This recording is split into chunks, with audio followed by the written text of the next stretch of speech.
Alright guys, let me show you what I've got here. I've got all these loadouts that I've been crafting for different situations, different elemental defenses, different armors and different weapons that I've been using. Got the Diabolus armor with the Great Sword Hammer and some of these other ones. So the great thing about the Diabolus armor, it actually boosts non-elemental weapons. So it works for, top skill tree non-elementals such as the Great Sword and Hammer. Give me tons of damage. I don't get this benefit from these weapons with other armors. I think I have to craft a specific other type of greatsword. I'm thinking a Gigante greatsword. I'll need a gem for that, but who gives a shit.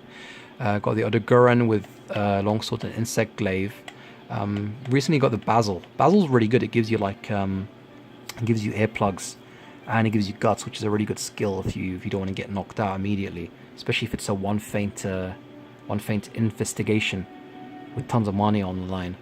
Got the Xeno armor, very high defense, end game armor actually. What's that? What am I doing here? So it looks pretty cool as well. I've got it with the Dragon King eye patch, which is the weakness exploit. Very top tier skill in my opinion in the game.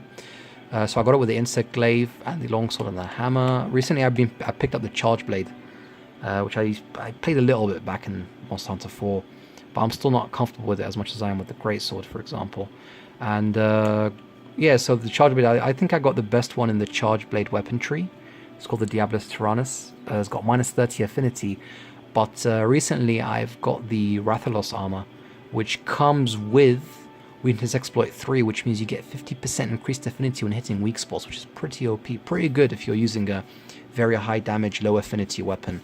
But yeah, I think I'm only missing one part for it, which is the arms. Also got Ryu over here, just in case I want to have that Ryu music playing in the background. Pretty useless armor, to be honest. Very low rank, doesn't have high defense. I guess you can make it high rank through augmentation if you want to waste all your armor spheres, but really it's just there for the lols. Got the Mushromancer. Now Mushromancer is pretty good if you want to get those mushroom buffs. Sit around eating mushrooms. It's a mechanic you can Google if you want. It looks ugly, but you can remove it after you get the benefits of the buffs. So that's the Wrath, Great Sword, Long Sword, Insect Glaive. Yeah, so this is the Wrath armor I recently got, which works really well with some of the... and all I'm missing is just one part of it, I think.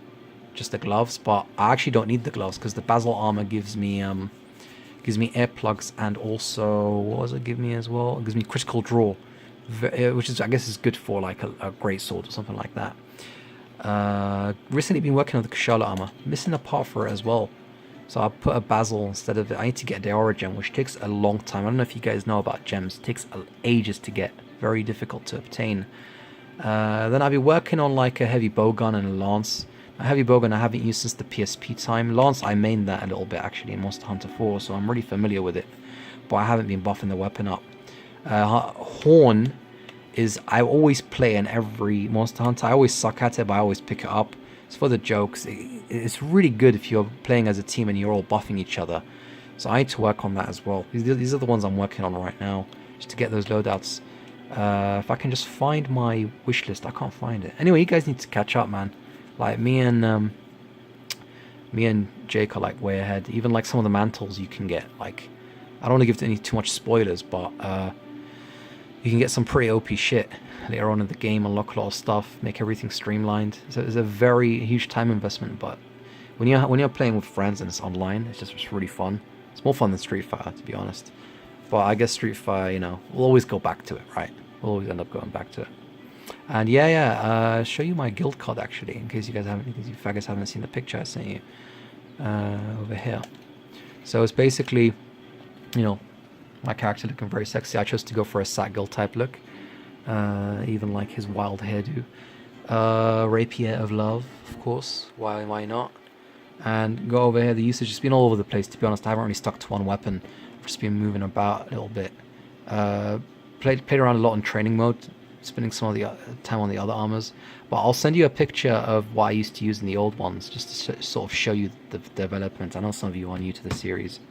Just shows you that every time you pick up a new weapon, it's like you picked up a new game. It changes everything. There's a learning curve. You get to master it. You get to get good. You get to speedrun shit. There's optimizations. It feels so satisfying to get those critical hits, man.